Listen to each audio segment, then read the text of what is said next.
Good morning student, class 9th। हम आपको पढ़ा रहे हैं आपके हिंदी काव्य में 7वां चैप्टर दान, सूर्यकांत त्रिपाठी द्वारा रचित है।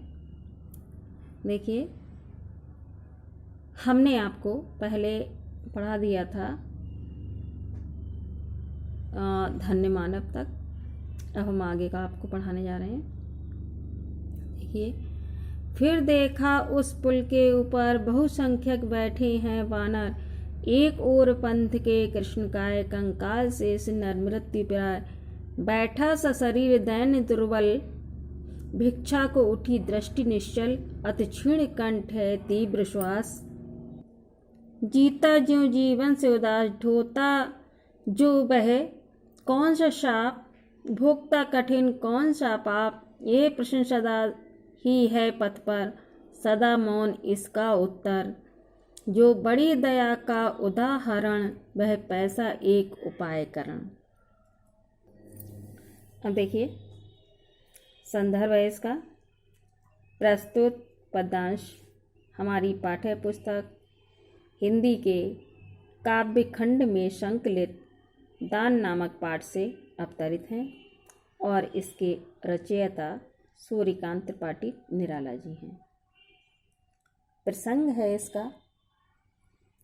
प्रस्तुत पंक्तियों में कवि ने दान का ढोंग करने वाले व्यक्तियों से संबंधित एक घटना का वर्णन किया है। अब हम कुछ शब्दों के अर्थ पहले देख लेते हैं। देखिए, ये बहुसंख्यक का मतलब होता है जिसकी संख्या बहुत अधिक होती है, बहुत सारे। बानर मीन्स बंदर। कृष्णकाय सांवला शरीर, ठीक है, जो सांवले रंग का होता है कोई। सशरीर शरीरधारी, दैन्य दीनता, क्षीण दुबला पतला, तीव्र का तेज, पथ पर रास्ते पर, उपायकरण युक्ति का स्थान, ठीक है। अब देखिए, इसकी व्याख्या है। कवि कहते हैं कि एक दिन मैं प्रातःकाल भ्रमण करने के लिए गया था, तो भ्रमण से लौटते हुए मैं गोमती के पुल पर आकर खड़ा हो गया। वहाँ मैंने देखा कि पुल के ऊपर बहुत सारे बंदर इकट्ठा होकर बैठे हुए हैं। रास्ते में एक और एक भिखारी बैठा हुआ था। उसका शरीर सांवला था और वह हड्डियों का ढांचा मात्र दिखाई दे रहा था। ऐसा लग रहा था जैसे उसकी मृत्यु निकट आ गई हो। आदमी क्या था, मानो दुर्बल दीनता ही सारा शरीर को धारण करके आ बैठी थी। भीख मांगने के लिए उसकी जड़ीभूत आंखें ऊपर को उठ जाती थी। उसका गला बहुत दुर्बल हो चला था। वह तेजी से सांसें ले रहा था और ऐसा लग रहा था जैसे वह जीवन से उदास होकर जी रहा हो।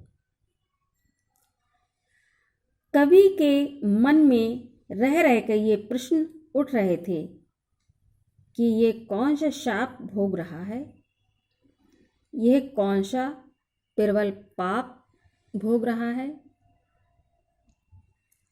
मार्ग से गुजरने वाले सभी लोग यही सोचते थे, किंतु किसी के भी पास इसका उत्तर केवल मौन ही था। अर्थात कह सकते हैं कि इसका कोई उत्तर नहीं था। कोई अधिक दया करता भी था तो वह उसके उपाय के स्वरूप या उपाय के कारण उसे 1 पैसा दान दे देता था। अब आगे है।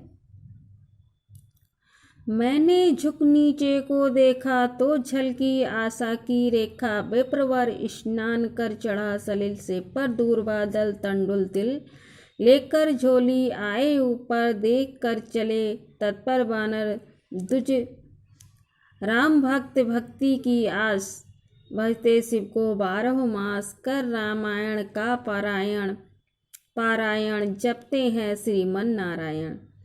दुख पाते जब होते नाथ, कहते कपियों के जोड़ हाथ। मेरे पड़ोस के बेसज्जन, करते प्रतिदिन सरता मंजन। झोली से पुए निकाल लिए, बढ़ते कपियों के हाथ दिए। देखा भी नहीं उधर फिर कर, जिस ओर रहा वह भिक्षु इतर। चिल्लाया किया दूर दानव, बोला मैं श्रेष्ठ धन्य मानव। अब देखिए प्रसंग है इसमें भी। प्रस्तुत पंक्तियों में कवि निराला ने दान का ढोंग करने वाले व्यक्तियों की प्रवृत्ति पर व्यंग किया है। व्याख्या है, पहले कुछ शब्दों के अर्थ देख लें। बेप्रवर कहते हैं ब्राह्मण के लिए। सलिल पानी होता है। दूरबादल दूब की नाल होती है, दूब घास जो चढ़ाई जाती है। तंडुल मतलब चावल। तत्पर मुस्तैदी के साथ। द्विज मतलब ब्राह्मण। और पारायण का मतलब होता है नियमित पाठ, कपियों से, बंदरों से। सरिता मंजन नदी में स्नान। और इतर मीन्स दूसरा, दानव मीन्स राक्षस दुष्ट। ठीक है।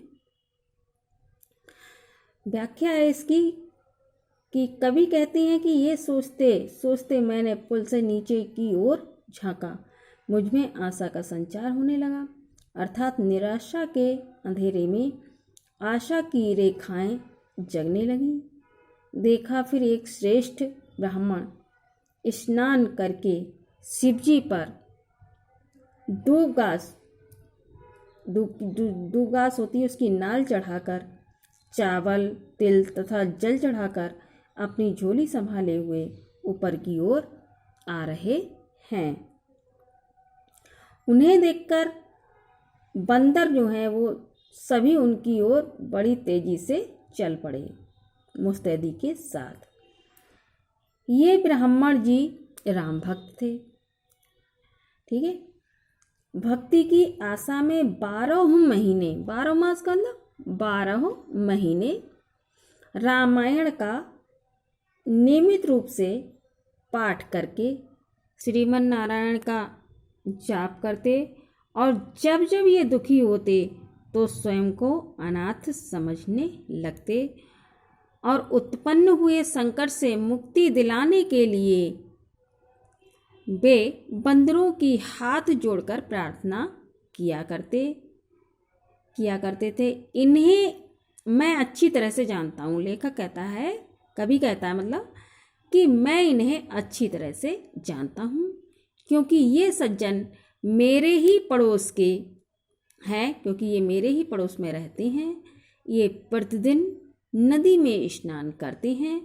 पुल पर आते ही इन्होंने अपनी झोली से पुए निकाले और जो बंदर इनकी ओर बढ़ रहे थे ये उन्हें पुए देने लगे। जिस ओर वह दूसरा भिखारी बैठा था उधर उन्होंने मुड़कर भी नहीं देखा, बल्कि जब उसने पुआ मांगा तो उन्होंने उसे दानव कहकर झिड़क दिया। उनकी इस दानशीलता और मानव के प्रति उपेक्षा के भाव को देखकर मेरे मुंह से अचानक व्यंग के साथ निकल गया, श्रेष्ठ मानव तुम धन्य हो। अर्थात मानव पर दया न दिखाने से तुम ना तो श्रेष्ठ हो और ना ही धन्य हो। अब काव्य सौंदर्य देखिए। काव्य सौंदर्य इसका भाषा इसकी है साहित्यिक खड़ी बोली, रस करुण है, गुण माधुर्य है, अलंकार अतिशयोक्ति, उत्प्रेक्षा, अनुप्रास तथा वक्रोक्ति। ठीक है।